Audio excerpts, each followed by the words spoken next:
What's up, everybody? Day 36, end of day 36 out of 40 days of drumming. Another tired day. A little bit tough getting up and getting motivated today. But I've just been kind of making myself do it. Every once in a while, if my body just does not want to sit behind a drum set, I'll take that time and play kalimba, or there's some of the iPad instruments that I'll just sit and kind of practice in a similar way that I would on drum set. Just try to take a rhythm pattern or even a bass line or something and just play it over and over again until the tempo or the feel of it is really good. So I did some of that today. Hands were not cooperating on conga for whatever reason. Another rough day for that, but I guess that's the way it goes. Some days, I guess my body's tired, so probably if I'm better rested and all of that stuff and have a few days off, I'm sure that'll start feeling better. Really kind of starting to miss my family. I mean, I've been missing them the whole time. Just thinking about my boy a lot today and my wife, and miss them. They're in Japan right now anyway, and they won't be coming back to Orlando until December, so we got some time apart. But at least when this is over, I can see them on Skype and stuff like that, so that'll be cool. Looking forward to that. Had a cool kind of unexpected experience, I guess, tonight. Just continuing my practice as I've been doing with just different beats and kind of doing the stop-start thing. Different amounts of time playing, but then stopping usually for 4 measures or around that. And during that 4 measures, just really trying to recenter myself and focus on the space, breathe, relax. And then each time that I play, I'm not always successful at it, but trying to try less.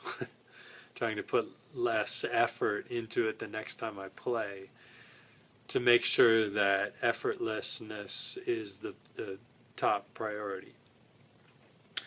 So as I was doing that with this one beat, I kept playing it and then stopping, relaxing, play it again, even looser, play it again. All of a sudden, this kind of meditative feeling happened. And at that point, I just actually continued playing.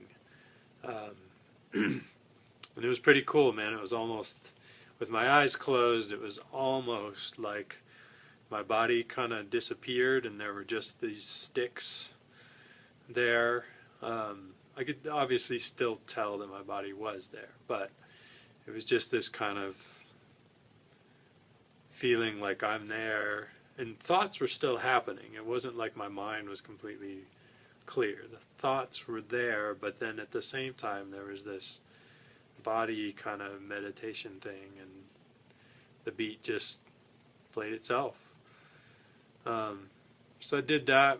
I don't know how long I played it. It probably wasn't all that long. I even tried stopping then a few times just to see what would happen and go back into it, and that seemed to produce similar results.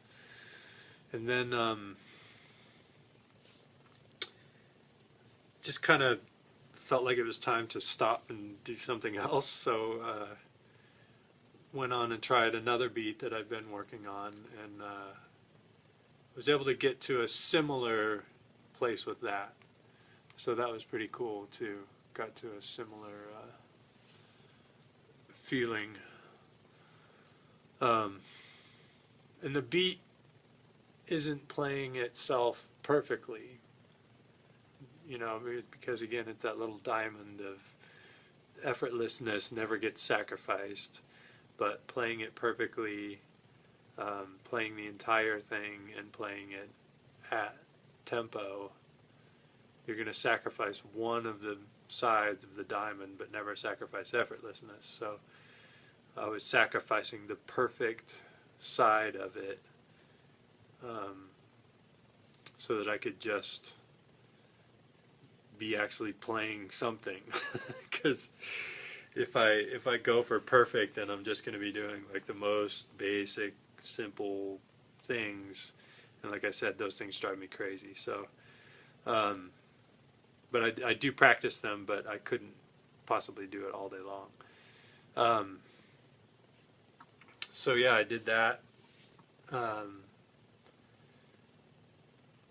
it was cool. And it was kind of one of those things where I wasn't necessarily trying to. I was trying to be effortless, and trying, focused on my battery's about to die. Focused on, the relaxation aspect of stuff. But compared to the past, where like I've really okay, I'm gonna get in this state of mind, when you're trying too hard to do it, and I know that, but still, you have to you have to experience that for real. You have to really go through these steps of finding out what trying too hard actually feels like. To know, and then kind of not try. I don't know, it's a really strange little dance that happens, and then today the door just kind of opened, and then it was like, oh, here it is. I'm in the zone while I'm playing this thing. So it was cool. It was cool. I mean, it's not like an amazing thing, but there's definitely a change that happens, and you're in this observer role where you're just kind of watching this beat play itself. So I read a little bit more of the book, just reviewed some of it again. And it's interesting because he talks about how this process can feel painstakingly slow, because we're kind of used to practicing something and basically kind of getting it, and then moving on to the next thing. Because our school system, our teachers, if you're learning from a teacher who's not a master, most likely they haven't learned from a master. And so their teaching methods are not that of a master. You're not being taught how to be a master. You're being taught how to be at kind of their level, or the level that they know how to teach at. And that's no fault of theirs or anything like that. But compared to the Indian from India, the tabla tradition, where the students don't even get to touch the drums until they prove themselves worthy, and they study the solfege, the rhythmic sounds, and learn all of these sounds and songs and rhythm cycles, and study all of these things and learn them perfectly, and are able to execute them and recite them, and all of this stuff. You have all these prerequisites that you must do perfectly, and then it's like, oh, okay, you really show that you want to do this. Now let's get you some drums. Here you go. Here's your tabla, and that's like there's like a ceremony around that. You know, it's a big deal. So there's a high level of respect, but there's also this understanding that this is the process. You know, you don't just go get some tabla and bang on them and, you know, just kind of do whatever you do. It's there's this high respect for it, you know, and masters take students under their wings and teach them the ways and the steps necessary to become a master. And it's a very slow process, and you don't ever move on from one thing until that one thing is mastered. There's no point in that, you know. But, you know, we're not really taught that here. Our school system doesn't support that. You know, if there are master teachers in the States, I'm sure there are. I've never studied with one, you know, so I know there are, but in general, I think the school system is you know, it just teaches the way it knows how to teach. So the road to mastery can seem very slow, can seem very kind of like painstaking, and like, man, I'm just working on this one thing over and over and over again. How is this helping all of these other parts of my playing, of, you know, all of this stuff? But that's what it is. That's what it takes. It takes this very deliberate, very patient manner to make it happen.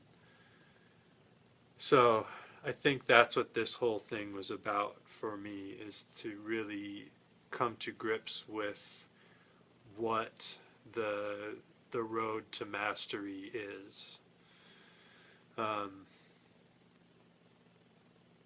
You know, and realizing like where I'm at on that road, you know.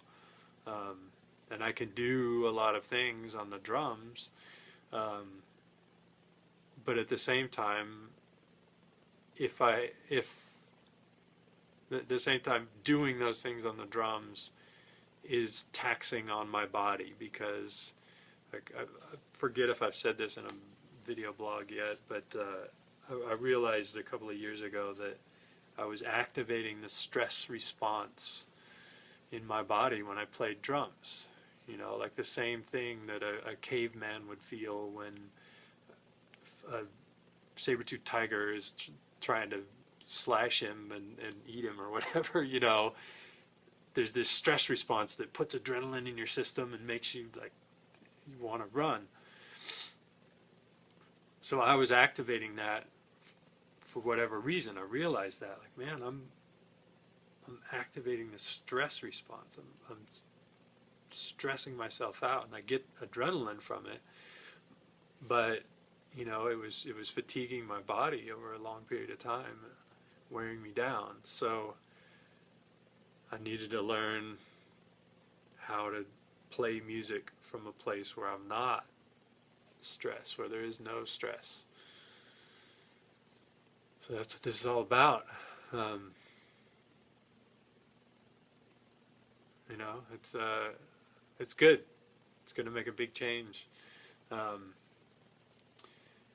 You know, so then the trick is to continue with this practice once I get back to real life. So that's the thing. All right. See you later.